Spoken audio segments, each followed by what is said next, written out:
Alors, on va aborder le quatrième point de la dernière partie de ce débat. On va terminer sur la place et le rôle que joue et doivent jouer l'autopartage dans la mobilité d'aujourd'hui et de demain. Comment vous voyez évoluer justement aujourd'hui l'autopartage? Est-ce qu'on a fait le tour? Est-ce qu'il y a, on l'évoquait tout à l'heure, effectivement, il y a des gens qui sont partis du B2B, qui vont vers le B2C. On voit bien que, et inversement, on voit bien que la mobilité... moi, je suis parti du secteur professionnel et la mobilité, c'est on se sert tous des mêmes applis à titre personnel et professionnel. On se déplace à titre professionnel et à titre personnel. On utilise un smartphone pour les deux. Donc, tout ça est en train de se rejoindre. Est-ce que on le disait, c'est un élément complémentaire? Est-ce qu'il faut justement multiplier les accords avec les autres, avec les gens qui font du scooter? Comment tout ça peut se mettre en place et s'organiser sans que l'autopartage devienne juste une brique d'un élément global et que en fait ça n'existe plus à part entière. Je pense que ça sera de toute façon une brique, parce que le plan de mobilité dans sa définition même se doit d'inclure tous les moyens mis à disposition justement pour être facilitateur. Mais est-ce qu'il ne va pas disparaître et baisser au profit d'autres, c'est-à-dire devenir juste une solution entre guillemets de rechange, quoi? Entre guillemets, si on prend l'autopartage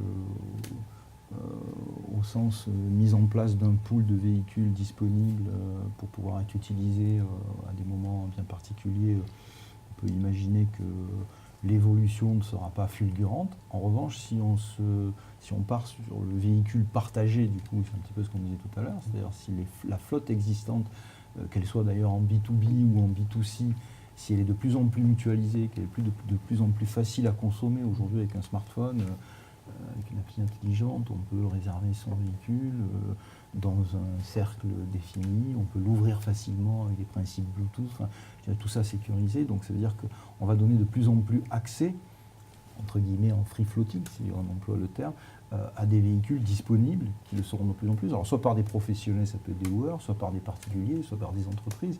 Mais en revanche, je pense que la mutualisation du parc déjà en place est quelque chose sur lequel on peut compter pour faire partie intégrante du plan de mobilité. Et les constructeurs vont aider, puisque vous avez des technologies de ce qui s'appelle le car sharing ready maintenant, qui font que des voitures sortent en fait des lignes de production avec la capacité en fait d'être interfacées avec des systèmes qui permettent aux gens de les louer ou de les prendre pour un temps déterminé. Et ça va aussi accélérer le mouvement. Nous, on voit très bien dans 2 ou 3 ans, d'ailleurs les technologies comme aujourd'hui, on les source parce qu'on sait très bien qu'il ne faut pas investir là-dedans, ça arrive. Et dans 2 ou 3 ans, et d'ailleurs les constructeurs nous approchent pour faire ça, vous aurez des achats de véhicules qui se feront en leasing à 100% de capacité ou partielle. Et vous aurez par exemple un prix du leasing à 300 € si vous gardez votre voiture à 100%, à 200 € si vous la mettez un tiers du temps en autopartage, à 100 € si vous la mettiez 2 tiers du temps. Et en fait, on va pratiquement acheter du temps de voiture et pas plus une voiture. Alors, est-ce que les véhicules connectés ça va permettre, et autonomes, ça va permettre le développement de tout ça ou... Ce sont 2 sujets, les véhicules connectés et autonomes. Le véhicule connecté est un vrai sujet. Il est actuel, le véhicule connecté. Autonome, c'est pas encore ce sont des tests et c'est plutôt de l'expérimentation. Ça viendra, mais sur des segments bien particuliers de besoins.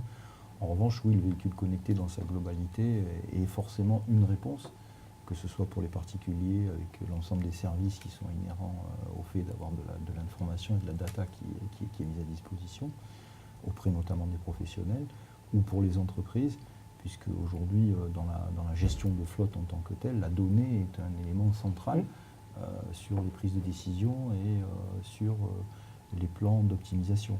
Donc, moi, je pense que le véhicule connecté est, à mon avis, une condition incontournable à l'accélération des processus de mutualisation de parc, clairement. Sur les véhicules autonomes, on verra. Est-ce que vous pensez,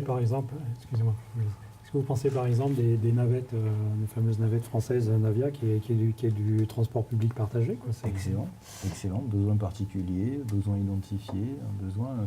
J'ai une petite anecdote qui est plutôt sympathique. Le siège de ma société est à Aix-en-Provence. Et à Aix-en-Provence, vous avez peut-être entendu parler de l'ouverture de Decamp, qui est un peu la station F de la région sud. Donc la gare TGV est à 1,1 km. Et ils ont mis en place des navettes gare TGV de Camp. Et la petite anecdote plutôt sympathique, c'est que la route initiale qui conduisait à Deux Camps était une route nationale classique qui permettait d'organiser ça. Puis ça s'est transformé dans une deux voies plutôt rapide. Donc de fait, il y a des chemins forestiers qui ont été mis en place entre la gare et Deux Camps et c'est équipé de véhicules autonomes. Et c'est tout à fait charmant. Le parc floral, ça. Voilà. Mais là, de fait, on est sur un besoin particulier où le véhicule autonome correspond complètement aux besoins. Maintenant, de là voir le véhicule autonome circuler à Paris de façon sécure. Ou en ruralité Alors en réalité, voilà. Là, ça peut être aussi un cas intéressant. C'est vrai qu'on l'imagine beaucoup dans des zones plutôt urbaines et avec des usages aujourd'hui de navettes ou de robotaxi. Et c'est les expérimentations qu'il y a en ce moment. Donc ce ne serait pas spécialement accélérateur de l'autopartage. Demain, si le véhicule autonome, on peut dire que ça peut être facilitateur de l'autopartage, mais ce n'est pas le premier cas d'usage qu'on voit à l'autonomie du véhicule. On est plutôt sur les navettes et les robotaxis. Si on veut pousser un peu les perspectives, on peut aussi parler de drones qui potentiellement seront mis en autopartage. Oui, les voitures volantes. Les taxis volants, les vélocoptères et compagnie, qui fleurissent, tout le monde en fait, Airbus, etc. Est-ce qu'il y a aujourd'hui, vous estimez qu'il y a trop d'acteurs, que c'est un peu la jungle, ou c'est un marché qui aujourd'hui se stabilise?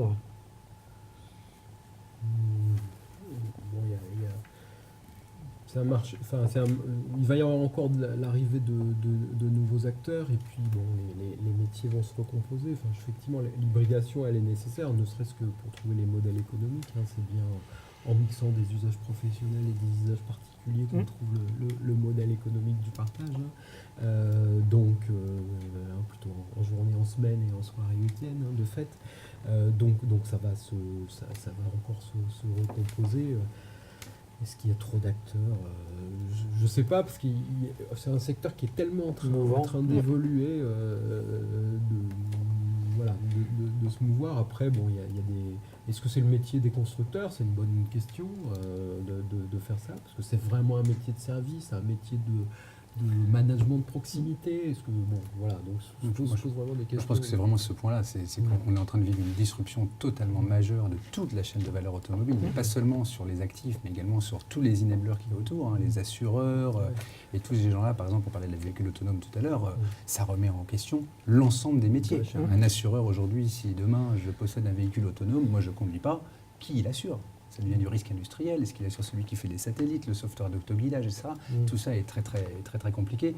Donc je pense qu'on n'est pas prêt de voir les nombres d'acteurs diminuer parce qu'on commence tout juste à défricher cette disruption qui va durer peut-être une petite vingtaine d'années sans problème. Sachant que ce qui est assez intéressant également, si on se place côté consommateur ou donneur d'ordre, c'est la difficulté aujourd'hui qu'il a à faire le tri entre les offres marketing et les offres opérationnelles. C'est-à-dire qu'aujourd'hui, là je fais sourire tout le monde, mais en même temps c'est tellement vrai, on le vit au quotidien. On a énormément d'annonces, de solutions lancées, etc., qui sont des annonces.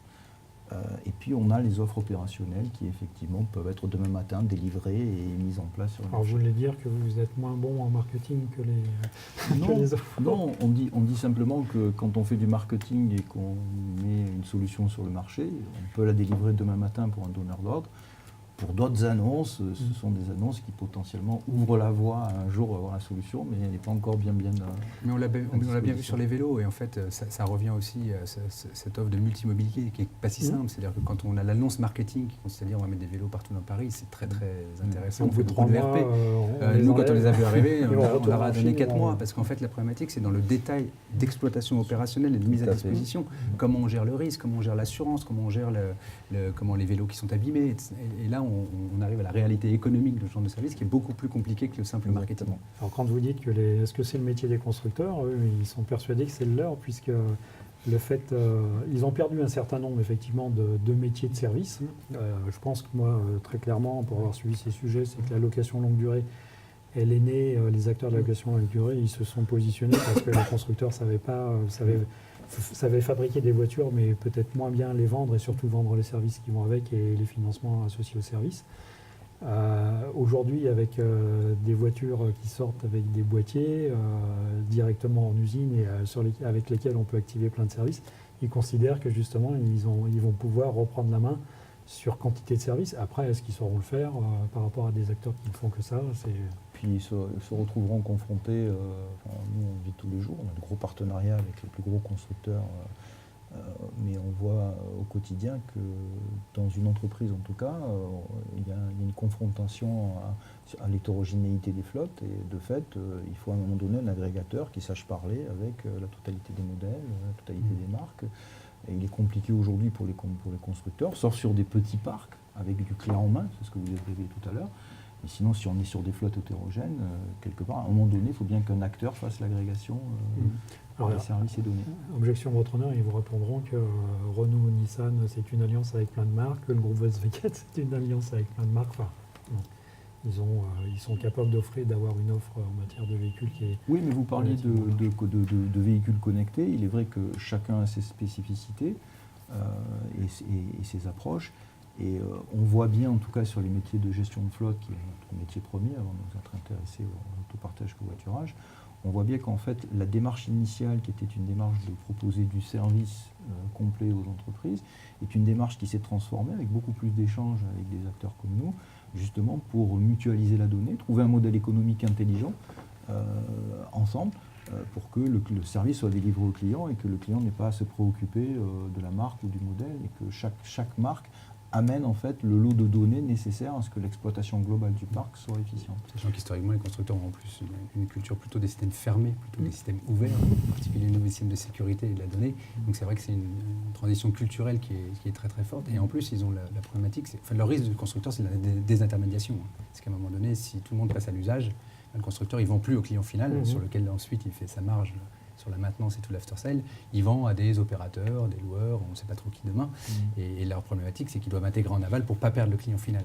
Mais aussi utiliser l'actif qu'ils ont en place. Donc, par exemple, quand on voit des initiatives Rent, ils vont se baser aussi sur des réseaux de concessionnaires. Le problème des réseaux de concessionnaires, c'est qu'ils ne sont pas localisés là où il y a la demande. Donc en fait, ils ont cette transition qui est compliquée à faire, ou qui est parfois compliquée à faire. Mais par contre, c'est vrai qu'on voit des initiatives très très intéressantes chez certains aujourd'hui qui vont vers des systèmes très très innovants. La dernière question, est-ce que l'autopartage, c'est un marché entre guillemets local, c'est-à-dire qu'on trouve des intervenants sur un pays, dans un autre pays on a d'autres intervenants? Est-ce que justement le développement, c'est pas d'aller, vous évoquiez ça au début, d'aller un petit peu vous étendre dans d'autres pays européens, voire pourquoi pas en Chine ou ailleurs? Nous, on est sur des métiers où c'est l'effet de levier qui compte. Donc, je veux dire, l'effort technologique qu'on va mettre en place pour développer une plateforme comme la nôtre, c'est pratiquement le même si on a un pays ou 10 pays. On est par contre sur des métiers de faible marge et très fort volume. Et donc, il faut effectivement aller chercher, dans une notion de rentabilité économique, du volume. Et c'est pour ça qu'on ouvre d'autres pays qui n'entraînera pas de nouveaux investissements techno au niveau de notre plateforme. Malgré la fiscalité différente. Oui, mais ça se gère en fait assez bien. Et on voit des marques qui sont multiplaques, Europe, États-Unis, donc il y a effectivement une tendance à se développer à l'international, même si elles ont démarré dans un pays donné. Mais c'est pour ça que pour notre part, on se tient très très loin des investissements d'infrastructure. C'est-à-dire que dès que quelque chose ressemble à un investissement d'infrastructure, en fait, on considère que du coup, il va falloir le multiplier, c'est-à-dire qu'à chaque pays, un nouvel investissement, et on n'a plus cet effet de levier économique qu'on a si on est sur une plateforme unique, quel que soit le nombre de pays et quelle que soit la volumétrie. Vous avez le même point de vue? Il y a un impact régional aussi. On est présent, nous, dans 4 pays en plus que la France, 2 pays européens, en l'occurrence l'Allemagne et l'Espagne. Et on a également 2 filiales en Afrique, en Côte d'Ivoire et au Maroc, pour adresser l'Afrique de l'Ouest et le Maghreb. Concrètement, ces notions de plan de mobilité, véhicules partagés, etc., sont quasi inexistantes sur la plaque africaine. Il n'y a pas de demande, très peu. On commence à voir un petit peu à Casablanca, quelques initiatives fleurir, mais enfin, pour l'instant, on est au stade conceptuel. En revanche, on ne sent pas de différence dans l'approche en Espagne, en Allemagne et en France. L'approche est la même.